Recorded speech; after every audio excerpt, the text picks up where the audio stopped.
जी हाँ, सारे ਸਰੋਤਿਆਂ ਨੂੰ ਮੇਰੇ ਵੱਲੋਂ ਪਿਆਰ ਭਰੀ ਸਤਿ ਸ਼੍ਰੀ ਅਕਾਲ। ਹੁਣ ਸਮਾਂ ਹੋ ਗਿਆ ਪ੍ਰੋਗਰਾਮ ਖਬਰ ਤੇ ਨਜ਼ਰ ਬਲਤੇਜ ਪੰਨੂ ਜੀ ਦੇ ਨਾਲ।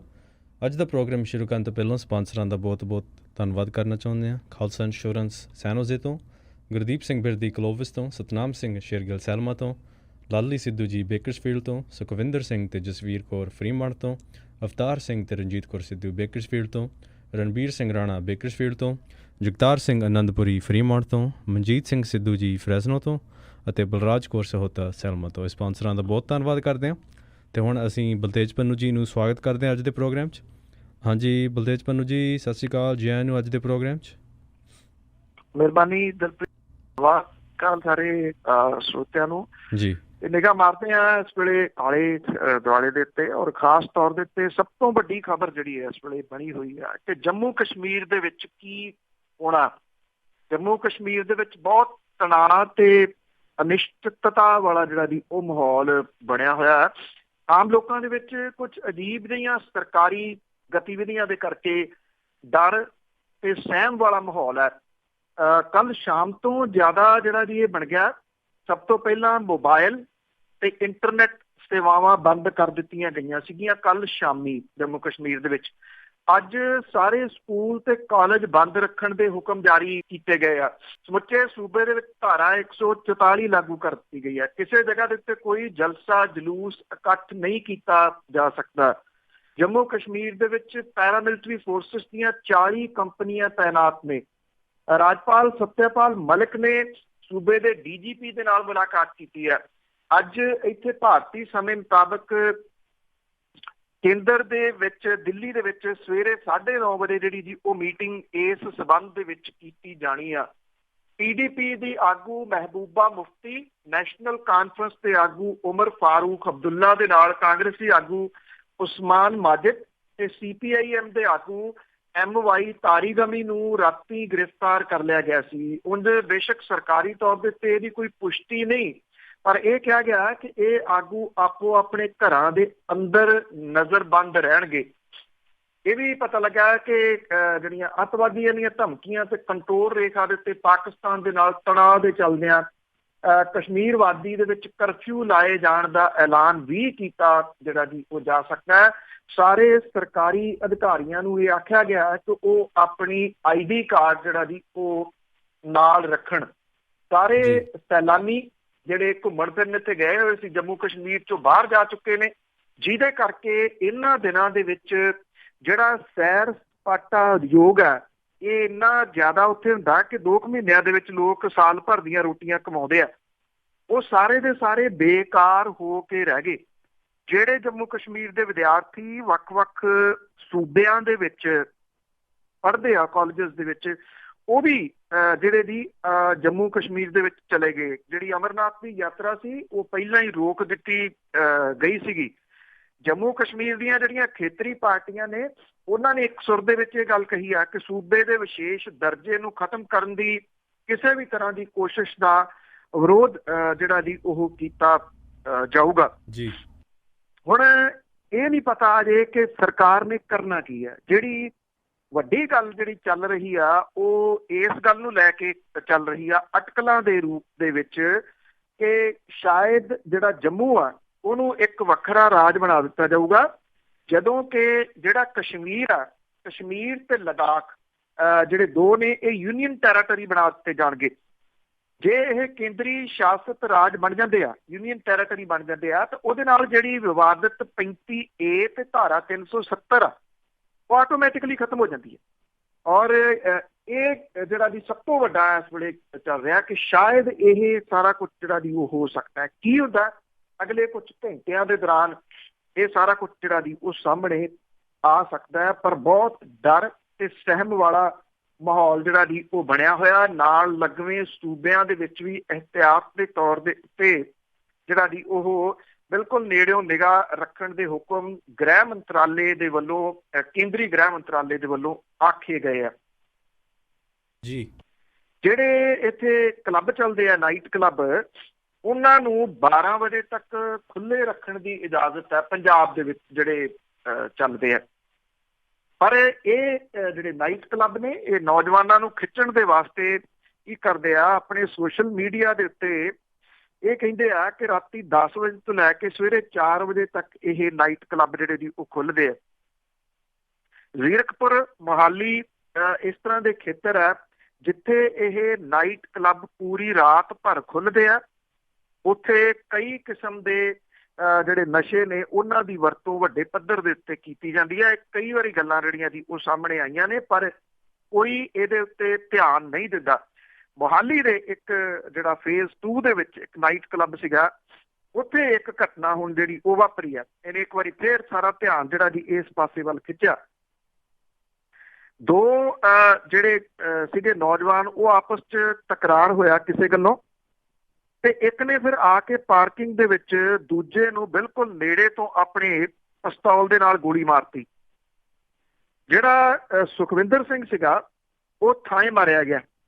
ਇਹ 23 ਸਾਲਾਂ ਦਾ ਸੀਗਾ, ਪਿੰਡ ਤਾਰੇਵਾਲਾ ਜਲਾਲਾਬਾਦ ਦੇ ਏਰੀਏ ਦੇ ਵਿੱਚ ਰਹਿਣ ਵਾਲਾ, ਮਾਪਿਆਂ ਦਾ ਕੱਲਾਕਾਰਾ ਪੁੱਤ ਸੀਗਾ।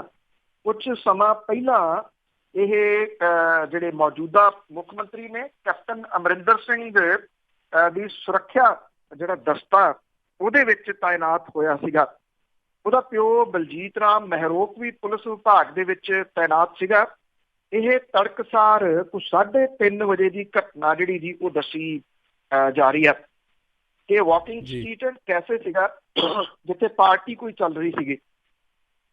ਕਮਾਂਡੋ ਜਿਹੜਾ ਸੁਖਵਿੰਦਰ ਸਿੰਘ ਤੇ ਚਰਨਜੀਤ ਸਿੰਘ ਉਰਫ ਸਾਹਿਲ, ਇਹ ਪਾਰਟੀ ਦੇ ਵਿੱਚ ਜਿਹੜੇ ਜੀ ਮੌਜੂਦ ਸੀਗੇ। ਕਿਸੇ ਗੱਲ ਤੋਂ ਬਹਿਸ ਹੋਈ, ਫਿਰ ਹੱਥੋਂ ਪਾਈ ਵੀ ਜਿਹੜੀ ਜੀ ਉਹ ਹੋਈ। ਪ੍ਰਬੰਧਕਾਂ ਨੇ ਦੋਵਾਂ ਨੂੰ ਕਲੱਬ ਚੋਂ ਬਾਹਰ ਕੱਢਤਾ। ਬਾਹਰ ਆਉਂਦਿਆਂ ਜਿਹੜਾ ਸਾਹਿਲ ਸੀਗਾ, ਚਰਨਜੀਤ ਸਾਹਿਲ, ਉਹਨੇ ਆਪਣਾ ਰਿਵਾਲਵਰ ਕੱਢਿਆ ਤੇ ਸੁਖਵਿੰਦਰ ਨੂੰ ਗੋਲੀ ਜਿਹੜੀ ਜੀ ਉਹ ਮਾਰਤੀ। 3 ਸਾਲ ਪਹਿਲਾਂ ਇਹ 16 ਦੇ ਵਿੱਚ ਸਿਪਾਹੀ ਭਰਤੀ ਜਿਹੜਾ ਹੋਇਆ ਸੀਗਾ।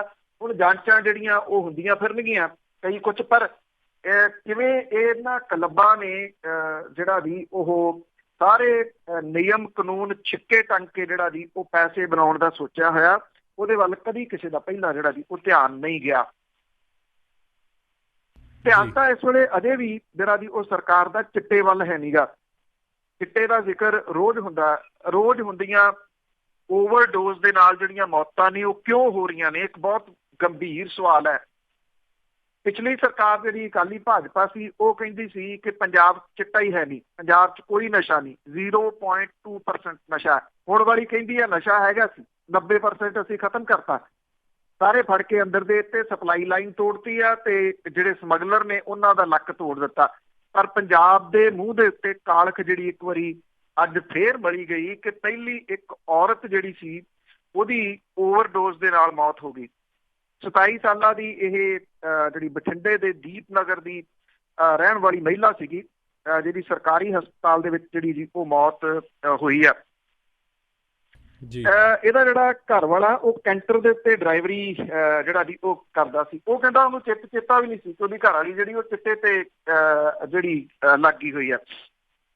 ਇਹ ਕਿਹਾ ਜਾ ਰਿਹਾ ਕਿ ਇਸ ਮਾਮਲੇ ਦੇ ਵਿੱਚ ਇੱਕ ਜਿਹੜੀ ਔਰਤ ਹੈ ਉਹਦੇ ਉੱਤੇ ਮਾਮਲਾ ਦਰਜ ਕੀਤਾ ਗਿਆ। ਉਹਦੇ ਕੁਝ ਸਾਥਣਾਂ ਵੀ ਨੇ ਜਿਹੜੀਆਂ ਇਸ ਤਰੀਕੇ ਦੇ ਨਾਲ ਔਰਤਾਂ ਨੂੰ ਨਸ਼ੇ ਦੇ ਉੱਤੇ ਜਿਹੜਾ ਜੀ ਉਹ ਲਾਉਂਦੀਆਂ ਨੇ ਤੇ ਫਿਰ ਦੇਹ ਵਪਾਰ ਉਹਨਾਂ ਤੋਂ ਜਿਹੜਾ ਜੀ ਉਹ ਕਰਾਉਂਦੀਆਂ ਨੇ। ਇਹ ਉਹਦੇ ਨਾਲ ਜੁੜੀ ਹੋਈ ਜਿਹੜੀ ਮੌਤ ਹੈ। ਮੌਤ ਕੱਲੀ ਨਹੀਂ ਇਹ ਹੋਈ, ਇੱਕ ਹੋਰ ਮੌਤ ਵੀ ਜਿਹੜੀ ਆ ਉਹ ਓਵਰਡੋਜ਼ ਦੇ ਨਾਲ ਪੰਜਾਬ ਦੇ ਵਿੱਚ ਜਿਹੜੀ ਆ ਉਹ ਹੋਈ ਆ। ਔਰ ਇਸੇ ਤਰੀਕੇ ਦੇ ਨਾਲ ਇੱਕ ਜਿਹੜਾ ਗੁਰਦੁਆਰਾ ਉਹਦੇ ਬਾਥਰੂਮ ਦੇ ਵਿੱਚ ਜਿਹੜਾ ਚਿੱਟਾ ਲਾ ਕੇ ਪਿਆ ਸਰਿੰਜ ਗੱਡੀ ਪਿਆ ਨੌਜਵਾਨ ਦੀਆਂ ਫੋਟੋਆਂ ਵੀ ਜਿਹੜੀਆਂ ਜੀ ਉਹ ਵਾਇਰਲ ਹੋਈਆਂ ਨੇ। ਪੰਜਾਬ ਦੇ ਮੁੱਖ ਮੰਤਰੀ ਵੀ ਪਤਾ ਨਹੀਂ ਆਪਣਾ ਪੇਜ ਜਿਹੜਾ ਫੇਸਬੁੱਕ ਦਾ ਆਪ ਚਲਾਉਂਦੇ ਆ ਜਾਂ ਨਹੀਂ, ਪਰ ਉਹਦੇ ਉੱਤੇ ਉਹ ਜਿੰਨੀਆਂ ਕੁ ਸਟੇਟਸ ਜਿਹੜੇ ਪਾਉਂਦੇ ਆ ਉਹਨਾਂ ਸਟੇਟਸ ਦੇ ਹੇਠ ਆਉਂਦੇ ਜਿਹੜੇ ਕਮੈਂਟਸ ਨੇ, ਜੇ ਕਿਸੇ ਨੇ ਪੜ੍ਹਨੇ ਹੋਣ ਤਾਂ ਉੱਥੇ ਜਾ ਕੇ ਪੜ੍ਹੇ ਕਿ ਲੋਕ ਕਿਵੇਂ ਉਬਲੇ ਪਏ ਆ ਸਭ ਕਾਸੇ ਨੂੰ ਲੈ ਕੇ। ਪਰ ਕੋਈ ਕਿਸੇ ਜਗ੍ਹਾ ਦੇ ਉੱਤੇ ਅਸਰ ਜਿਹੜਾ ਦੀ ਉਹ ਵੇਖਣ ਨੂੰ ਨਹੀਂ ਮਿਲ ਰਿਹਾ। ਲੋਕਾਂ ਦੀਆਂ ਮੌਤਾਂ ਜਿਹੜੀਆਂ ਉਸੇ ਤਰੀਕੇ ਦੇ ਨਾਲ ਹੁੰਦੀਆਂ ਤੁਰੀਆਂ ਜਾ ਰਹੀਆਂ ਨੇ। ਪਰ ਸਿਰਫ ਇੱਥੇ ਸਿਆਸਤ ਤੇ ਸਿਰਫ ਸਿਆਸਤ ਜਿਹੜੀ ਹੈ ਜੀ ਉਹ ਪੰਜਾਬ ਦੇ ਵਿੱਚ ਹੋ ਰਹੀ ਹੈ। ਵਿਰੋਧੀ ਧਿਰ ਜਿਹੜੀ ਹੈ ਜੀ ਉਹ ਹੈ ਹੀ ਨਹੀਂ ਕਿਤੇ ਵੀ। ਉਹਦੇ ਇੰਨੇ ਕੁ ਧੜੇ ਜਿਹੜੇ ਜੀ ਉਹ ਬਣੇ ਪਏ ਆ, ਇਹੀ ਨਹੀਂ ਪਤਾ ਲੱਗਦਾ ਕਿ ਵਿਰੋਧੀਆਂ ਚੋਂ ਕੌਣ ਹੈ ਤੇ ਸਰਕਾਰ ਵਾਲੇ ਪੱਖ ਚੋਂ ਜਿਹੜਾ ਜੀ ਉਹ ਕੌਣ ਹੈ। ਕਿਉਂਕਿ ਵਿਰੋਧੀ ਧੜੇ ਦੇ ਬੈਂਚਾਂ ਦੇ ਉੱਤੇ ਜਿਹੜੇ ਵਿਰੋਧੀ ਪਾਰਟੀ ਵੱਲੋਂ ਜਿੱਤੇ ਜਿਹੜੇ MLAs ਨੇ ਉਹ ਬੈਠੇ ਨੇ, ਪਰ ਉਹ ਗੁਣਗਾਨ ਜਿਹੜਾ ਜੀ ਉਹ ਸਰਕਾਰ ਦਾ ਕਰ ਰਹੇ ਨੇ। ਇਸ ਕਰਕੇ ਕੋਈ ਪੁੱਛਣ ਦੱਸਣ ਵਾਲਾ ਜਿਹੜਾ ਜੀ ਉਹ ਹੈ ਨਹੀਂਗਾ। ਇਸ ਕਰਕੇ ਇਹ ਮੌਤਾਂ ਜਿਉਂ ਦੀਆਂ ਤਿਉਂ ਜਾਰੀ ਨੇ। ਪਿਛਲੇ ਕਈ ਦਿਨਾਂ ਤੋਂ ਜਿਹੜੇ ਪਟਿਆਲੇ ਦੇ ਨਜ਼ਦੀਕ ਖੇੜੀ ਗੰਡਿਆਂ ਪਿੰਡ ਦੇ ਵਿੱਚੋਂ ਲਾਪਤਾ ਹੋਏ ਬੱਚਿਆਂ ਦਾ ਮਾਮਲਾ ਆਪਾਂ ਸਾਂਝਾ ਕਰਦੇ ਜਿਹੜਾ ਜੀ ਉਹ ਆ ਰਹੇ ਹਾਂ। ਇੱਥੇ ਕੀ ਹੋਇਆ, ਬੱਚੇ ਲੱਭ ਨਹੀਂ ਰਹੇ, ਕਿੰਨੀਆਂ ਟੀਮਾਂ ਜਿਹੜੀਆਂ ਜੀ ਉਹ ਲੱਗ ਗਈਆਂ। ਜੋ ਪੁਲਿਸ ਜਿਸ ਥਿਊਰੀ ਦੇ ਉੱਤੇ ਕੰਮ ਕਰ ਰਹੀ ਸੀ ਉਹ ਸਹੀ ਜਿਹੜੀ ਉਹ ਜਾਪਦੀ ਹੈ, ਕਿਉਂਕਿ ਇੱਕ ਹੋਰ ਜਿਹੜੀ ਬੱਚੇ ਦੀ ਲਾਸ਼ ਸੀਗੀ ਉਹ ਮਿਲੀ ਤੇ ਪੁਲਿਸ ਦਾ ਦਾਅਵਾ ਠੀਕ ਸਾਬਤ ਹੋ ਗਿਆ ਕਿ ਲਾਸ਼ ਜਿਹੜੀ ਸੀ ਉਹ ਖੇੜੀ ਗੰਡਿਆਂ ਤੋਂ 22 ਜੁਲਾਈ ਨੂੰ ਲਾਪਤਾ ਹੋਏ 10 ਸਾਲਾ ਜਸ਼ਨਦੀਪ ਦੀ ਨਿਕਲੀ। ਮਾਪਿਆਂ ਨੇ ਵੀ ਲਾਸ਼ ਪਛਾਣ ਲਈ ਤੇ ਪਿੰਡ ਖੇੜੀ ਗੰਡਿਆਂ ਦੇ ਵਿੱਚ ਇਹਦਾ ਅੰਤਮ ਸੰਸਕਾਰ ਜਿਹੜਾ ਜੀ ਉਹ ਕਰਤਾ। ਹੁਣ ਸਵਾਲ ਇਹ ਖੜਾ ਹੋ ਗਿਆ ਕਿ 27 ਜੁਲਾਈ ਨੂੰ ਜਿਹੜੀ ਇੱਕ ਹੋਰ ਬੱਚੇ ਦੀ ਲਾਸ਼ ਹਸ਼ਨਦੀਪ ਜਿਹੜੀ ਕਹਿੰਦੀ ਪੁਲਿਸ ਕਹਿੰਦੀ ਕਿ ਹਸ਼ਨਦੀਪ ਦੀ ਸੀ, ਉਹਨੂੰ ਮਾਪੇ ਜਿਹੜਾ ਜੀ ਅਜੇ ਮੰਨ ਨਹੀਂ ਰਹੇ। ਇਸ ਮਾਮਲੇ ਦੇ ਉੱਤੇ DNA ਟੈਸਟ ਜਿਹੜਾ ਜੀ ਉਹ ਕਰਵਾਇਆ ਜਾ ਰਿਹਾ। ਇਹ ਮਾਮਲਾ DNA ਟੈਸਟ ਦੇ ਉੱਤੇ ਜਿਹੜਾ ਜੀ ਉਹ ਅਟਕਿਆ ਹੋਇਆ। ਜਿਹੜੇ ਲਾਪਤਾ ਭਰਾਵਾਂ ਦੀ ਜਿਹੜੀ ਤਲਾਸ਼ੀ ਦੇ ਦੌਰਾਨ 3 ਅਗਸਤ ਨੂੰ ਨਹਿਰ ਦੇ ਵਿੱਚੋਂ ਮਿਲੀ ਲਾਸ਼ ਤੇ ਪਹਿਲਾਂ ਦੱਸੀਆਂ ਨਿਸ਼ਾਨੀਆਂ ਜਿਹੜਾ ਸੀਗਾ, ਜਿਹੜੇ ਕੱਪੜੇ ਦੱਸੇ ਗਏ ਸੀਗੇ, ਉਹਦੇ ਬਾਵਜੂਦ ਲਾਸ਼ ਨੂੰ ਨਾ ਪਛਾਣਨ ਦੇ ਉੱਤੇ ਦਿਨ ਭਰ ਜਿਹੜਾ ਸੀਗਾ ਜੀ ਸ਼ਨਾਖਤ ਵਾਲਾ ਮਾਮਲਾ ਚਰਚਾ ਦਾ ਵਿਸ਼ਾ ਜਿਹੜਾ ਉਹ ਬਣਿਆ ਰਿਹਾ। ਮਾਪਿਆਂ ਦੀ ਸਹਿਮਤੀ ਤੋਂ ਬਾਅਦ ਲਾਸ਼ ਦਾ ਪੋਸਟਮਾਰਟਮ ਡਾਕਟਰਾਂ ਨੇ 3 ਮੈਂਬਰੀ ਬੋਰਡ ਨੇ ਜਿਹੜਾ ਜੀ ਉਹ ਕੀਤਾ। ਬੱਚੇ ਦੇ ਸਰੀਰ ਦੇ ਉੱਤੇ ਮੁੱਢਲੇ ਜਿਹੜੇ ਕੁਝ ਦੱਸਣ ਦੇ ਮੁਤਾਬਕ ਕਿਸੇ ਕਿਸਮ ਦੀ ਸੱਟ ਦਾ ਨਿਸ਼ਾਨ ਨਹੀਂ ਗਾ, ਕਿਉਂਕਿ ਉਹਦੀ ਮਾਂ ਨੇ ਕਿਹਾ ਸੀ ਕਿ ਇਹਨਾਂ ਦੋਨਾਂ ਬੱਚਿਆਂ ਨੇ ਰਾਜਮਾ ਚੌਲ ਜਿਹੜੇ ਉਹ ਖਾਧੇ ਸੀ ਲਾਸਟ ਟਾਈਮ। ਉਹ ਕਿਉਂਕਿ ਜਿਹੜੇ ਪੋਸਟਮਾਰਟਮ ਦੇ ਦੌਰਾਨ ਪੇਟ ਚੋਂ ਨਿਕਲੇ, ਜਿਹਨੂੰ ਇੱਕ ਸਬੂਤ ਦੇ ਵਜੋਂ ਜਿਹੜੀ ਆ ਜੀ ਉਹ ਪੁਲਿਸ ਮੰਨ ਕੇ ਚੱਲ ਰਹੀ ਹੈ ਕਿ ਉਹੀ ਬੱਚੇ ਨੇ। ਭਾਵੇਂ ਜਿਹੜੀ ਪਹਿਲੀ ਲਾਸ਼ ਮਿਲੀ ਸੀ ਉਹਨੂੰ ਜਿਹੜਾ ਪਛਾਣਨ ਤੋਂ ਮਾਪਿਆਂ ਨੇ ਇਨਕਾਰ ਜਿਹੜਾ ਕੀਤਾ, ਪਰ ਉਹੀ ਤੱਥ ਉਹਦੇ ਵਿੱਚ ਵੀ ਜਿਹੜਾ ਜੀ ਉਹ ਪਾਏ ਗਏ ਆ। ਇਹ ਪੁਲਿਸ ਕਹਿੰਦੀ ਆ ਉਹ ਵੱਡੇ ਮੁੰਡੇ ਦੀ ਜਿਹੜੀ ਜੀ ਉਹ ਡੈੱਡ ਬੋਡੀ ਆ, ਕਿਉਂਕਿ ਉਹਨੂੰ ਕਲੇਮ ਕਰਨ ਦੇ ਵਾਸਤੇ ਹੋਰ ਕੋਈ ਵੀ ਪੰਜਾਬ ਦੇ ਵਿੱਚੋਂ ਜਿਹੜਾ ਉਹ ਨਹੀਂ ਆਇਆ। ਇਹ ਲਗਭਗ ਮਸਲਾ ਜਿਹੜਾ ਜੀ ਇਸ ਪੱਖੋਂ ਸੁਲਝਣ ਕੰਢੇ ਆ ਕਿ ਲਾਸ਼ਾਂ ਮਿਲ ਗਈਆਂ ਨੇ, ਕਿਹਨੇ ਮਾਰਿਆ ਇਹਨਾਂ ਨੂੰ ਜਾਂ ਆਪ ਹੀ ਡੁੱਬੇ।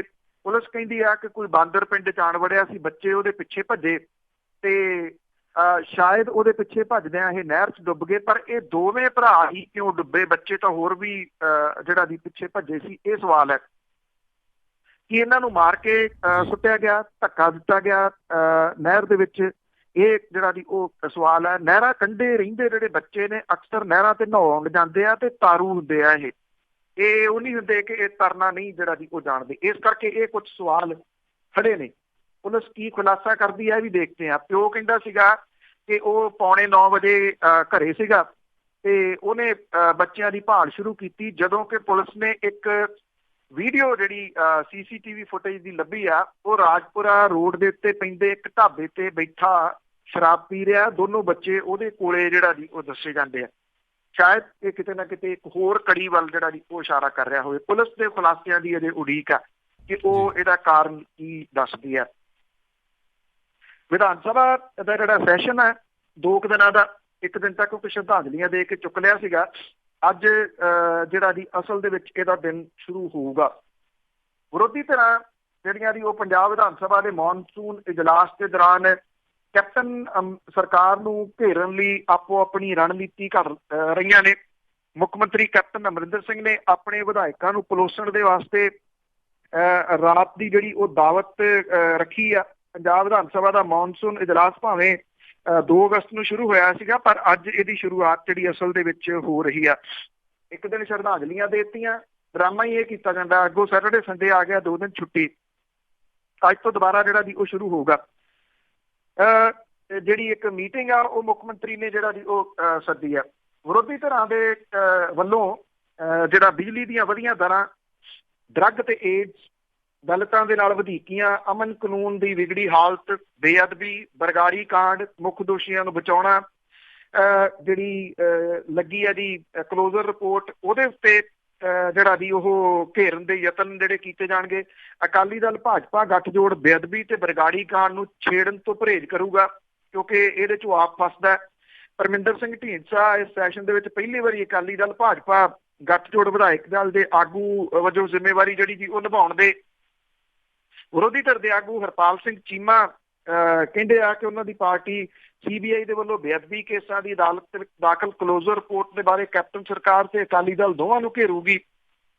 ਸਿਮਰਜੀਤ ਸਿੰਘ ਬੈਂਸ ਵਿਧਾਨ ਸਭਾ ਦੇ ਵਿੱਚ ਪਾਸ ਕੀਤੇ ਮਤੇ ਦੇ ਅਨੁਸਾਰ ਹੋਰ ਰਾਜਾਂ ਨੂੰ ਸਪਲਾਈ ਕੀਤੀ ਪਾਣੀ ਦੀ ਕੀਮਤ ਵਸੂਲਣ ਦੇ ਮੁੱਦੇ ਨੂੰ ਜਿਹੜਾ ਦੀ ਉਹ ਚੁੱਕਣਗੇ।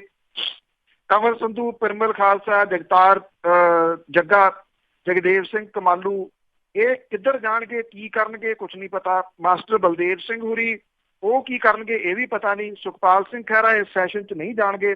ਆਮ ਆਦਮੀ ਪਾਰਟੀ ਦੇ ਵੱਲੋਂ ਜਿੱਤੇ 2 ਵਿਧਾਇਕ ਅਸਤੀਫਾ ਦੇ ਚੁੱਕੇ ਜਿਹੜੇ ਕਾਂਗਰਸ ਚਲੇ ਗਏ ਸੀਗੇ, ਸੰਦੋਆ ਤੇ ਨਾਜਰ ਸਿੰਘ ਮਾਨਸ਼ਾਹੀਆ, ਉਹ ਬੈਠੇ ਹੋਣਗੇ ਆਮ ਆਦਮੀ ਪਾਰਟੀ ਦੇ ਬੈਂਚਾਂ ਤੇ ਗੋਗੇ ਗਾਉਣਗੇ ਕਾਂਗਰਸ ਦੇ। ਇਹ ਹਾਲਾਤ ਜਿਹੜੇ ਆ ਵਿਧਾਨ ਸਭਾ ਦੇ ਅੰਦਰ ਜਿਹੜੇ ਉਹ ਬਣੇ ਹੋਣਗੇ।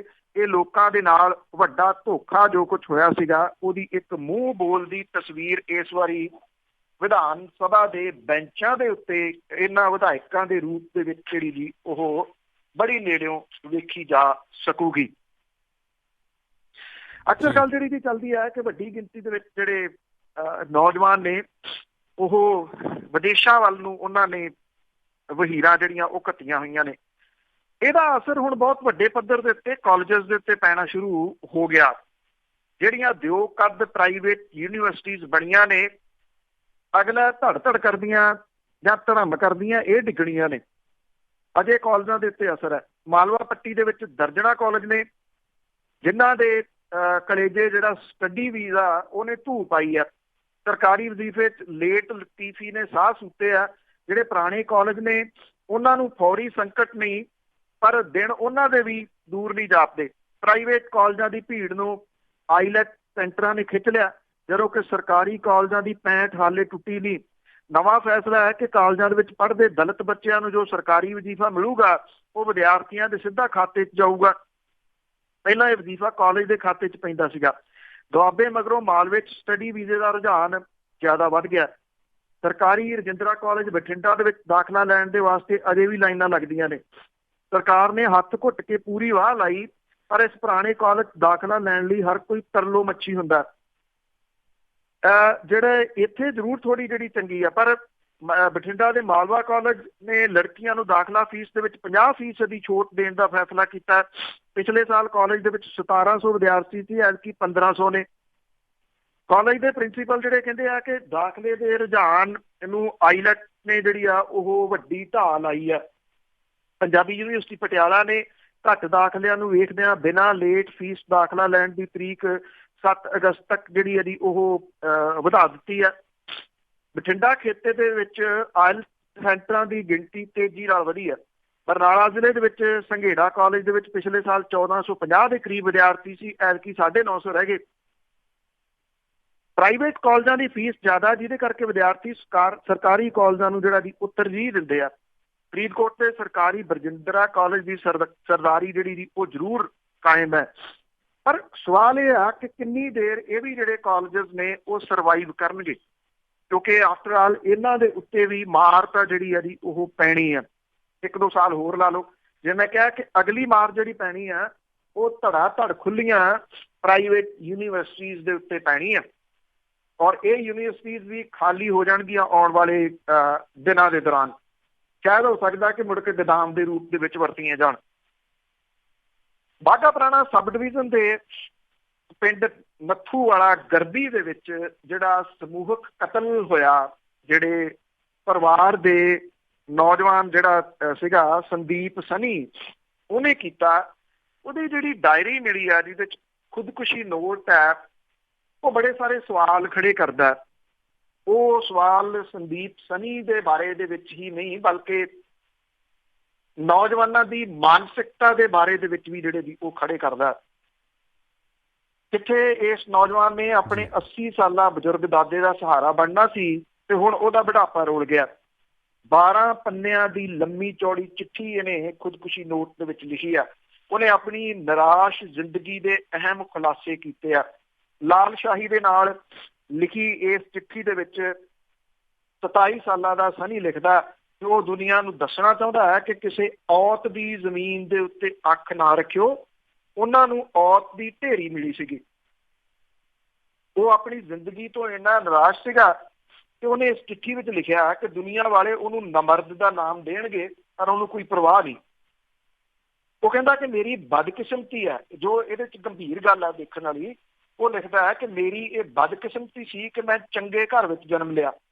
ਮਾੜੇ ਗਰੀਬ ਘਰ ਜਨਮ ਲੈਂਦਾ ਤਾਂ ਜ਼ਿੰਦਗੀ ਔਖਾ ਸੌਖਾ ਭੋਗ ਰਿਹਾ ਹੁੰਦਾ।